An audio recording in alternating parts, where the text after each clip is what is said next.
favorite vacation or your guilty pleasure.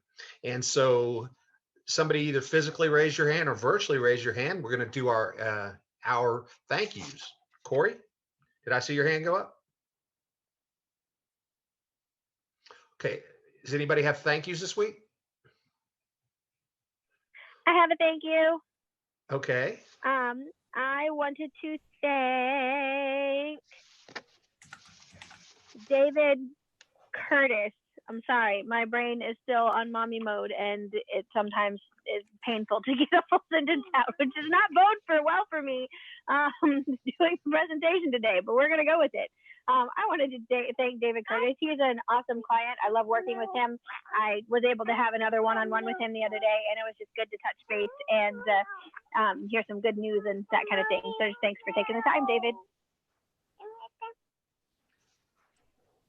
I think I heard the sounds of junior members on the background there. I don't, it may have been indeed. Let me tell you, they have been my sidekicks lately, for better or for worse. Well, I'd like to have a thank you for DJ for visiting our group, all the other people that have been visiting the past couple weeks. And I'd like to reiterate the fact that Robert Blake does all our technical stuff for the group, and I can't thank him enough. Looks like we have Miss Wilson coming in here, if I'm seeing that right. Dr. Any more thanks? Any more thanks before we have one last 30-second commercial? Dr. Parvez?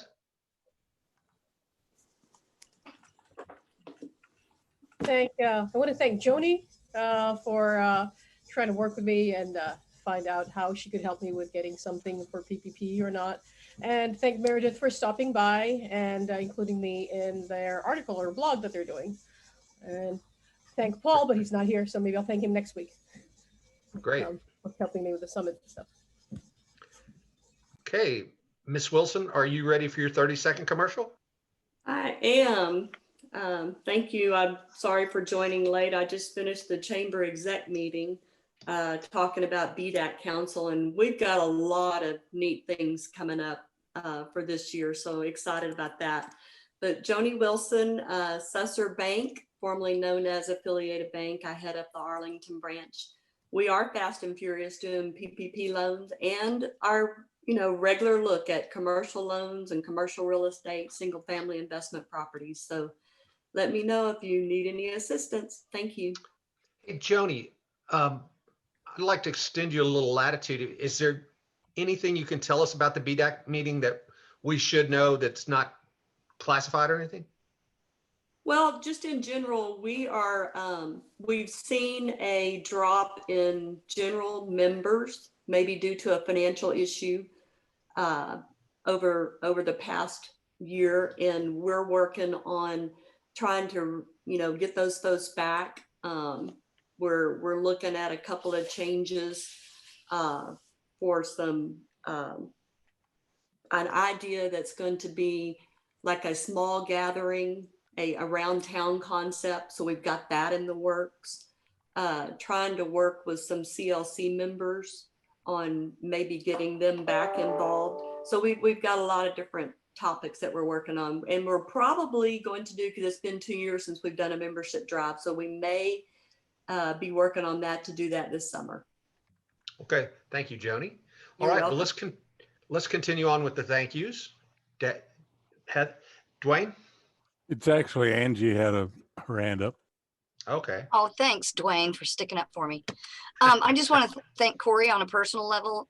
He's done an excellent job with our funds, and you guys, if you need some help with that area, please go to him. Thank you, Corey. Thank you. Appreciate that. Corey also handles part of my vast wealth too, so I can vouch for him there. Appreciate that. Mine too.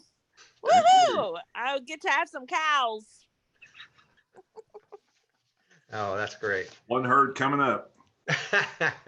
Well, if there's no further thank yous, and David, did you want to report on how your young professionals event went yesterday?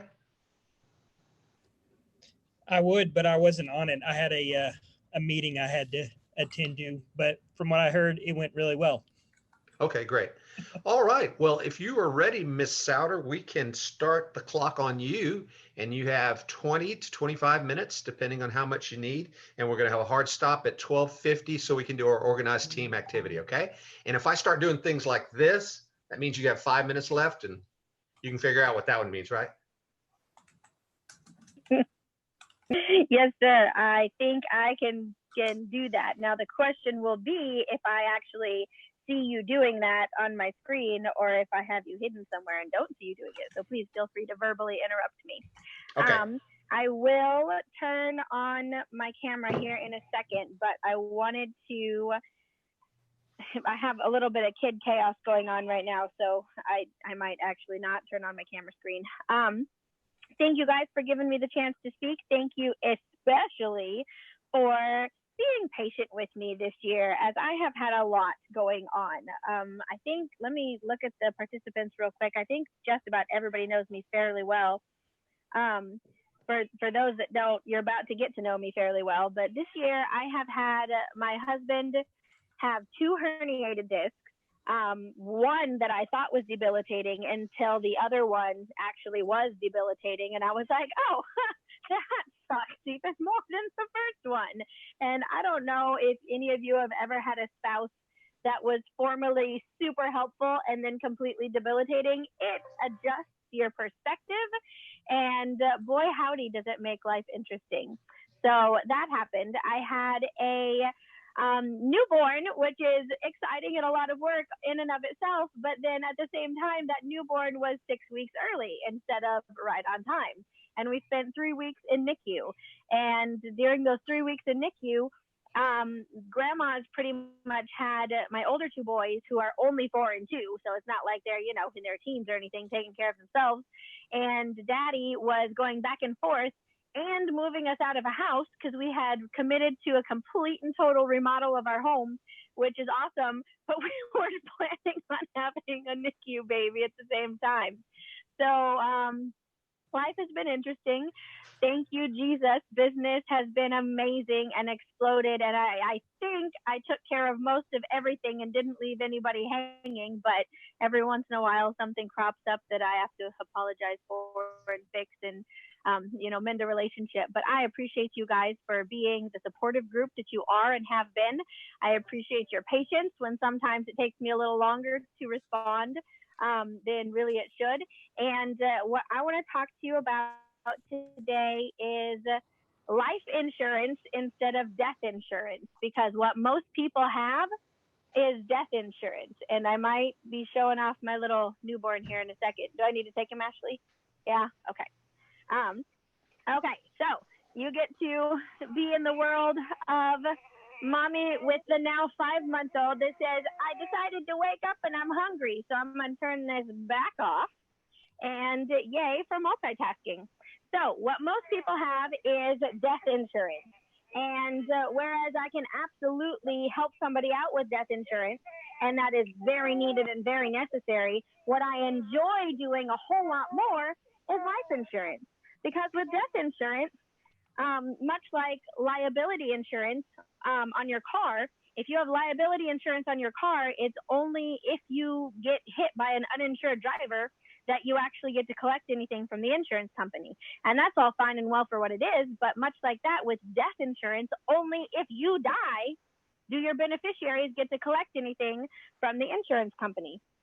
And again, I do that. And if that's what's necessary, then that's great. Oftentimes it is the most affordable option today. But what I prefer to do is something called life insurance, where guess what?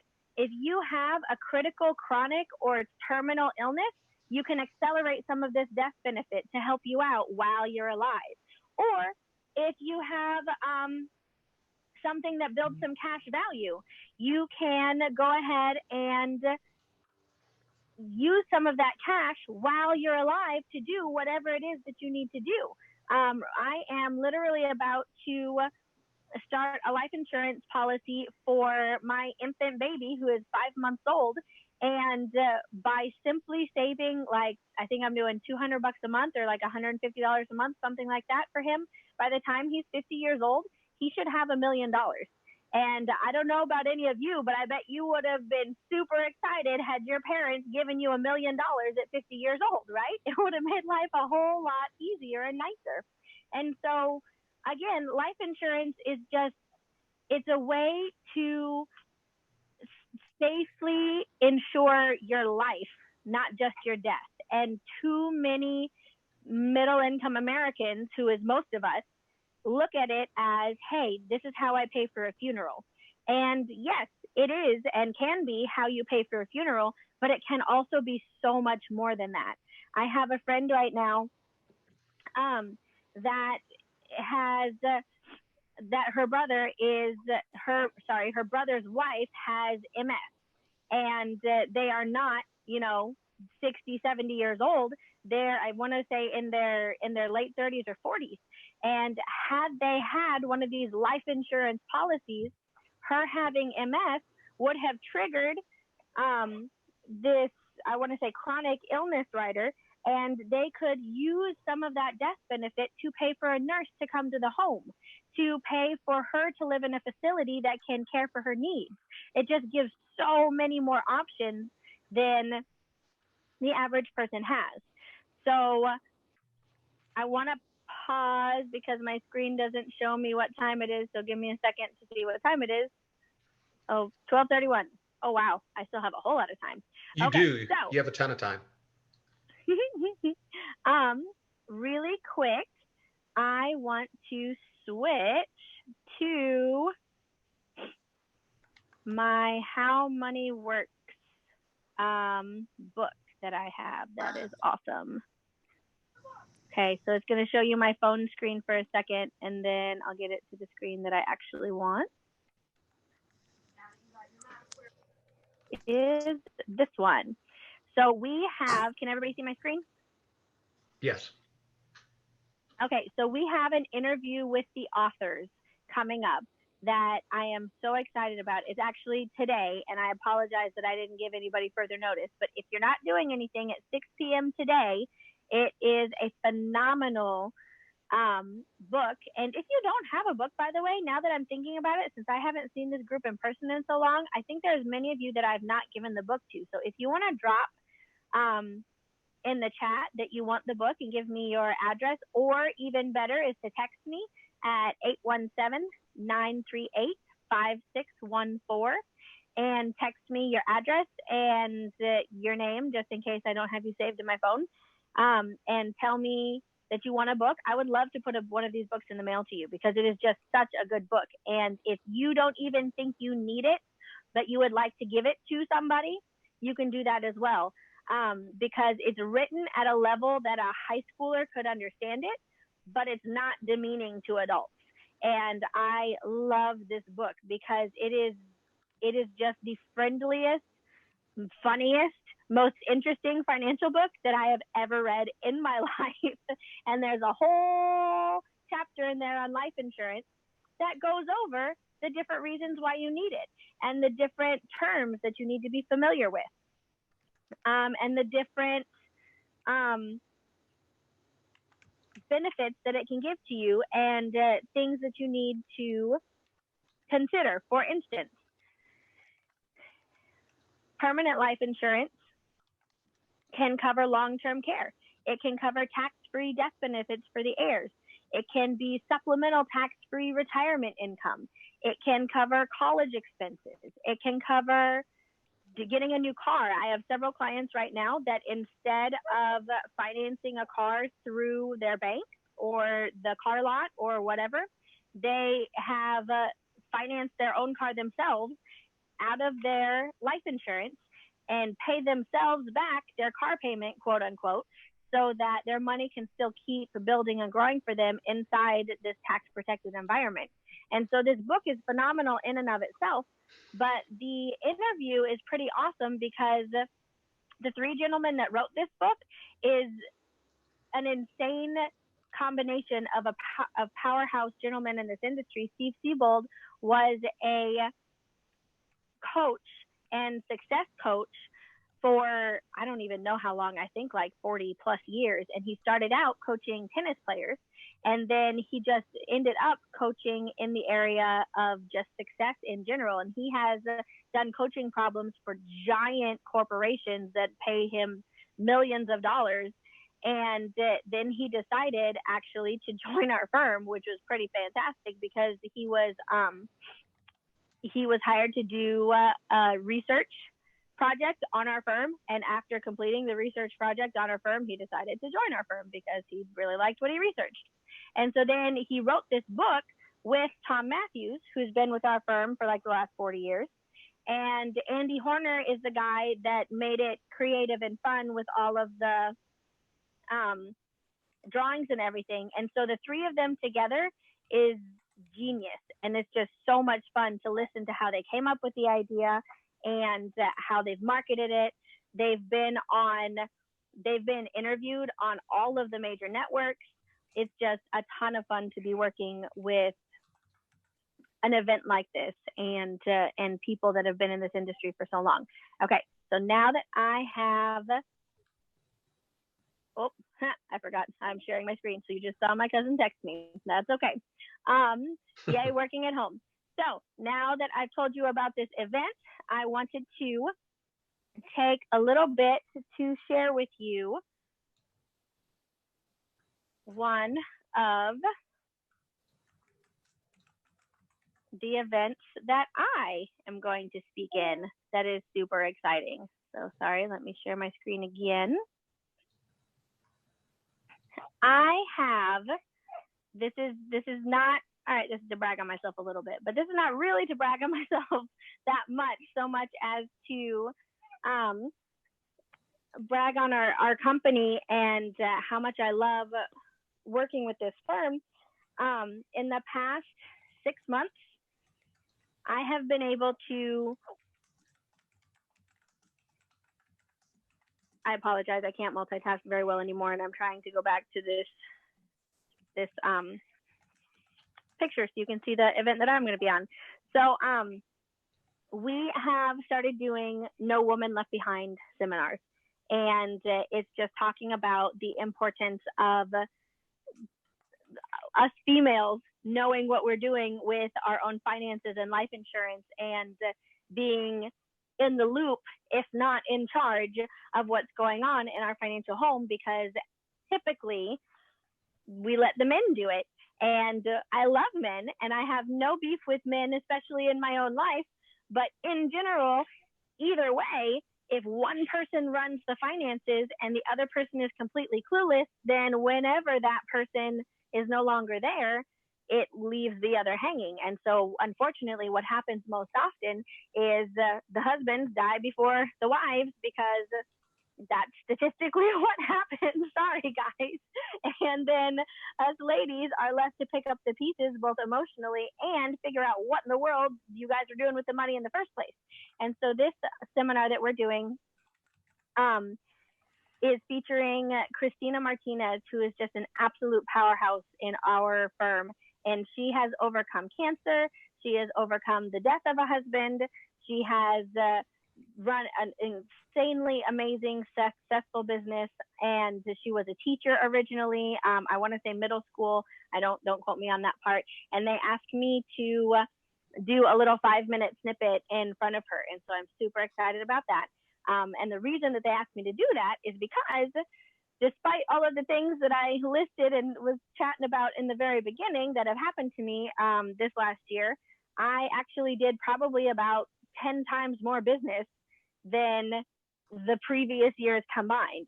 And so it's just insane how everything moving online, making it a little bit easier for me to do stuff online instead of driving around.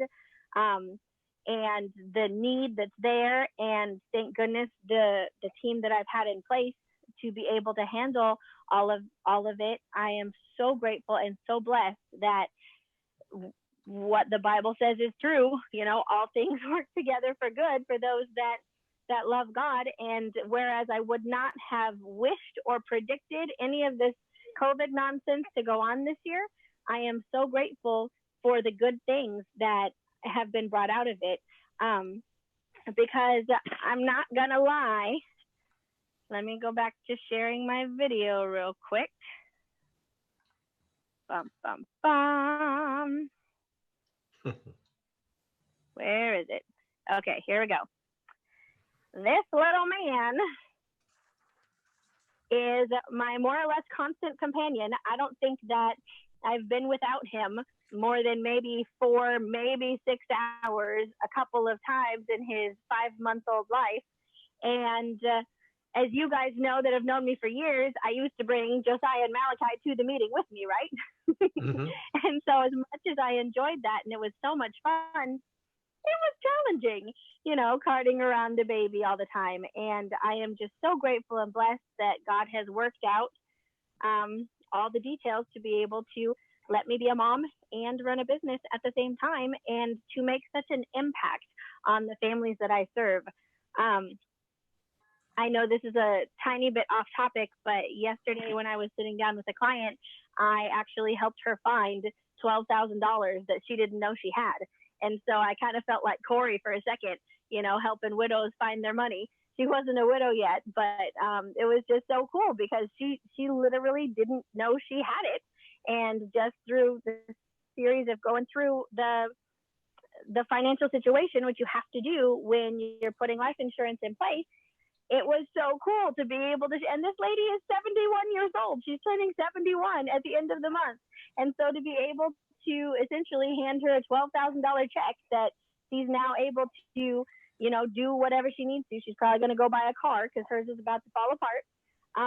It's just such a blessing to be able to work with people and to be able to have that blessing in their lives. I apologize that this presentation is not more polished because life has happened this week, but I do want to say thank you again for your patience and the support of this group. I don't know where I am on my time, but if anybody has questions, I am more than happy to answer them. And if you do not have this book yet, you can buy it for like $18, I think, on Amazon, or you can just reach out to me and I will send it to you for free.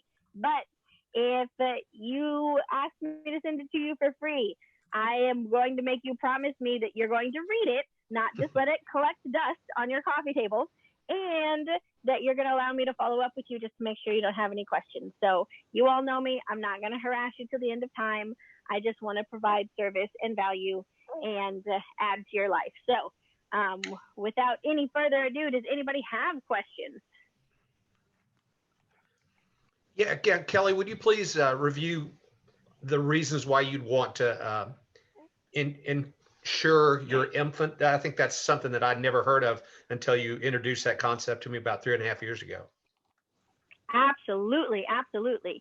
So there are so many reasons. Number one is because right now he is as young and he is healthy as he is ever going to be. And so we all intend to, you know, eat all our vegetables and drink all our water and do all our exercise and just live this perfectly healthful life. But let's be honest, think about what you've eaten in the last 24 hours. Think about how much you exercised or rested. It probably was not as much as is recommended by Dr. Parvez, right? And so the fact of the matter is, unfortunately, and there's just unknown variables that we cannot control at all. You know, nobody intentionally gets in a car crash, etc.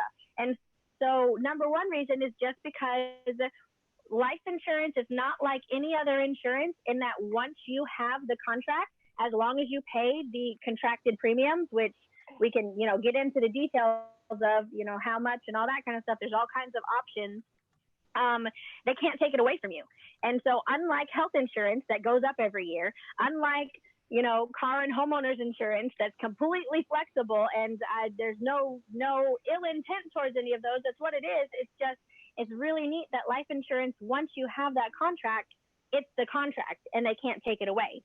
So it doesn't matter what disease or thing happens to him ever in his life, he's got that insurance. He's not uninsurable. Because unfortunately in my career now, I've had more than a couple people that have desperately wanted insurance and it came back that they were uninsurable.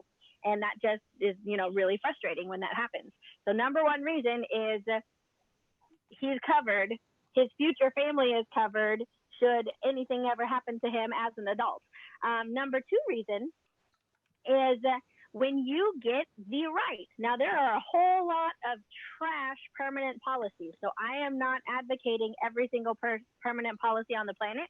But when you get the right permanent policy, you can build cash value inside that policy that the life insurance acts as a big wrapping paper that wraps around this death benefit and cash value. And when the IRS, Corey hit it right on the head, when the IRS gets into your business, all they see is life insurance, because all they can see is that wrapping paper around your money that says this is life insurance to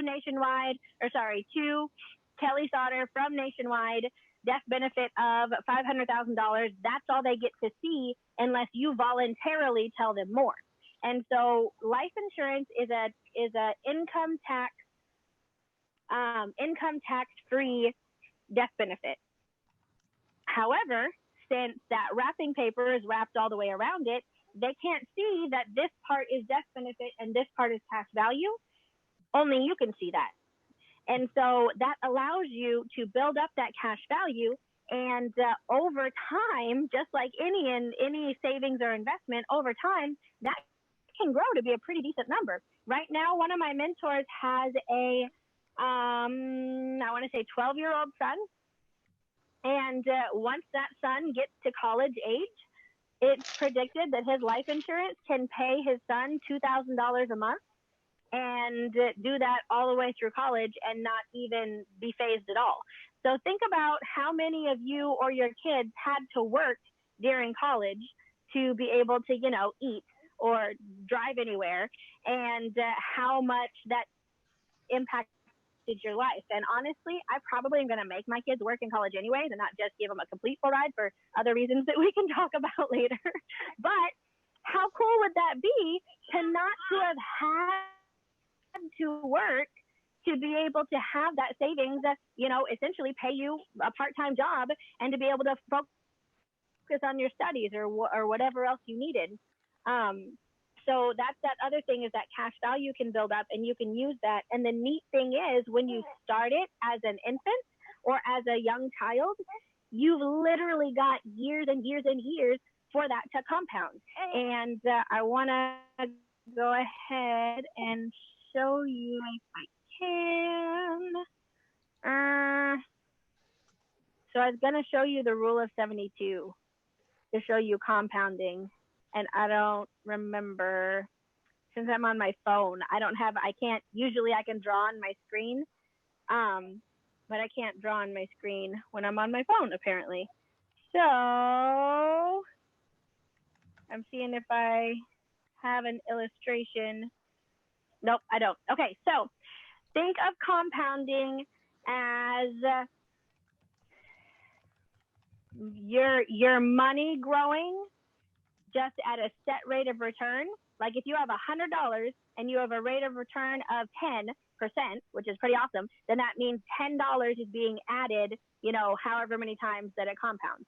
But that's simple interest. Compound interest is you're earning interest on your money and your interest.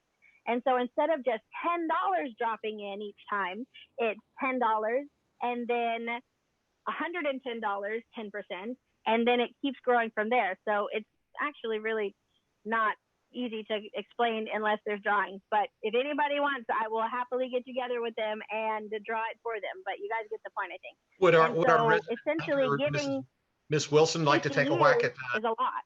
Rule of 72? I'm sorry? Joni, would you like to explain the Rule of 72? I'm so on the commercial side nowadays, okay. But you described it very, very good intent. Corey probably knows it better than me. Okay, we've got about 1 more minute. Has somebody got a short question for Kelly? Okay. Well, Kelly, thank you once again. It was very informative. I always look forward to your presentation. It seems like every couple years we get a new co-presenter from you. Yes. So, yeah. Well, I'll end with this then. Josh says that I get one more baby and that's it. And so hypothetically, there will be one more co-presenter, and then after that, it'll just be me, and I won't know what to do with myself without a baby attached on the hip. So we'll see what Well, happens. well, I sure miss the days when you brought your kid in and we all took turns holding him. So that was, we, we look to get back to those days. Okay. Yes, I love it. Our organized team activity today is we are going to do one of the two things. We're going to describe briefly in about 30 seconds or so what our favorite vacation was, or if you don't want to talk about your last trip to Corsicana, you can tell us about what your most favorite guilty pleasure is. And that could be food, drink, song, movie, whatever the case may be. And since I'm most interested in Dwayne Lee, I'm going to call on him first. Well, my guilty pleasure and my most favorite vacation are both the same. And I'll give you two guesses. Visiting the D-Day beaches in Normandy has always been it was always a bucket list item for me, but going there is so, it's hard to explain. It's so fulfilling for me, and I hear so much and see so much that it's such a guilty pleasure. Well, we could have guessed that from several of your last presentations, Dwayne, and thank you for what you do for that. Now, since you've got Mike on there, let's go to Miss Heather.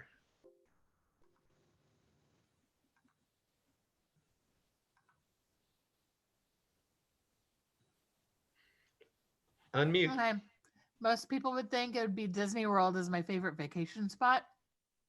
It's there, but I actually loved Alaska and the Mediterranean and doing cruises in both. Okay. Next, I'd like to have our guest, DJ King. And then after that, let's have Corey Calloway. I didn't really prepare for this. So I don't. Most of the times, I don't really have a vacation spot, unfortunately. But I just like playing with music. That's my favorite thing to do, sitting there. We could have guessed that, DJ. Okay, Corey, tell us about your guilty pleasure or best vacation. My best vacation was Alaska. 20 some odd years ago, we went fishing for salmon in the lower Ugassic Lake in the middle of nowhere. We took a puddle jumper and landed on the lake and stayed there for 9 days. Middle of nowhere, no roads, no radio, nothing. I did have a satellite phone. I made one stock trade with a satellite phone, but other than that, it was a great time. We caught a lot of salmon. We smoked them. We ate them. We ate salmon every which way, kind of like Forrest Gump. And it's shrimp. And shrimp. We did that the whole week, but it was a great trip. I loved it.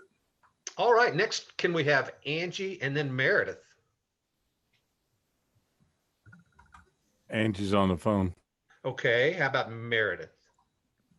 Okay, my guilty pleasure after a stressful day is having a glass of wine and watching probably the most trash reality TV shows you can think of. Well, I appreciate your honesty, Meredith. That's very refreshing. Angie, are you off the phone now? I am. Lots of vacations were fun, but back in 1977, when I was 12, my mom took me and my sister to Ireland, and I had the most fiery red hair, and everybody thought, I was from Ireland if they'd catch me for directions or whatever. But she hired a driver, so we had a driver for 3 weeks and took us to all of the ins and outs of where residents could go, and the better restaurants or things like that. But it was a great experience. All right. I'm very interested in Joni's story, since she's a banking family. We know they've had fabulous vacations. Well, you have to save for your vacation. That would be my first lesson, but it's actually a budget item in my budget.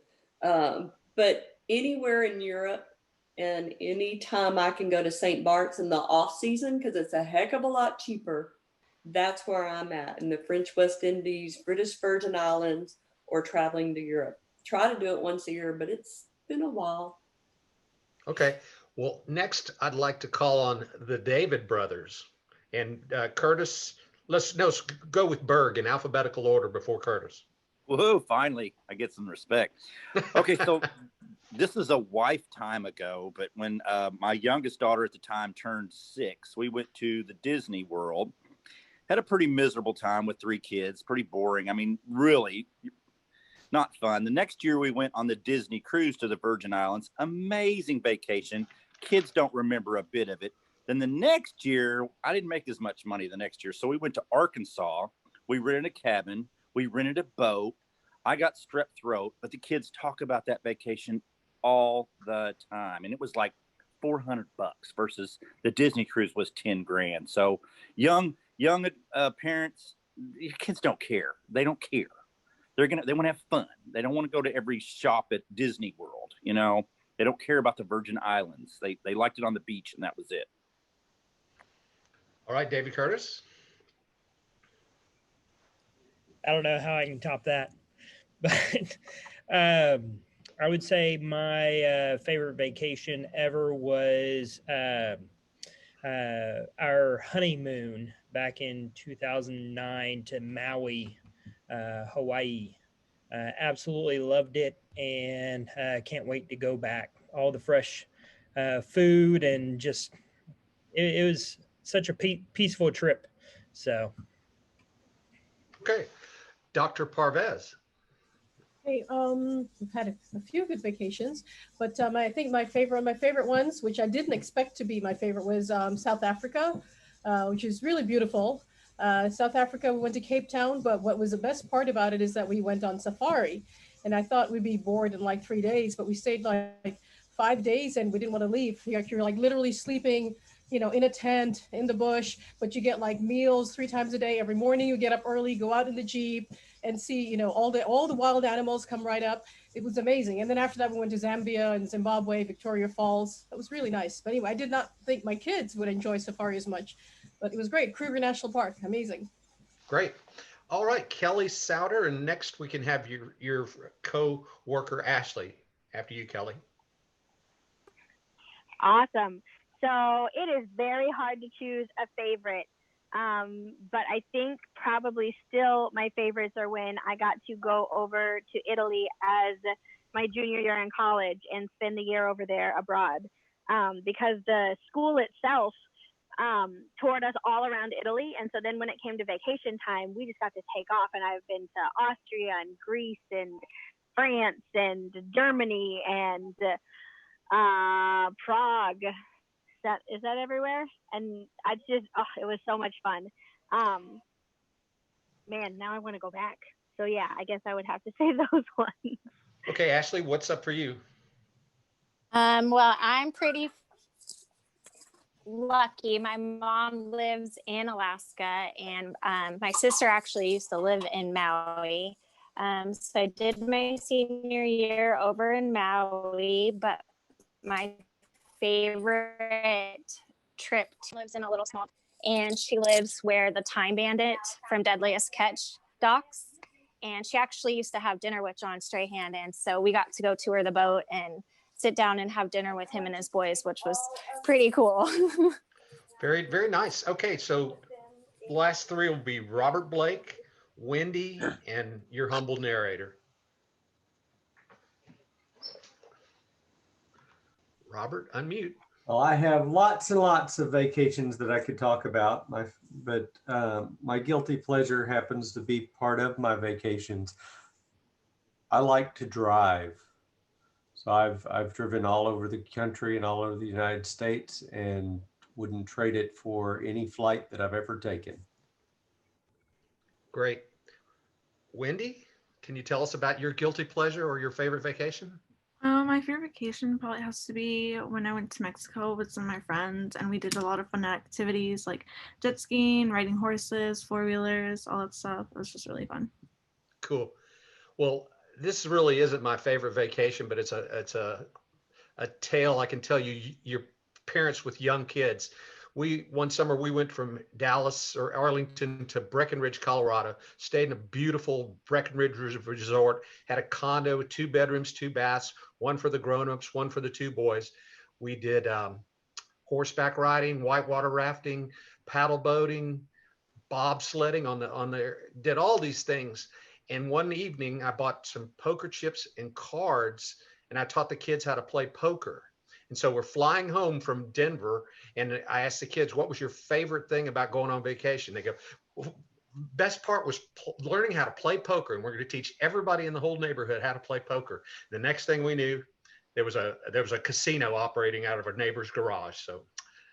So the lesson is for you young parents with young children, the $4,000 I spent on that vacation wasn't as good as the $5 for the chips and cards. So that's just a vacation tale, and it is 1:00 straight up 1 o'clock. So if anybody has to go, I understand. If anyone wants to stick around and talk about things, I'll stick around for a few minutes.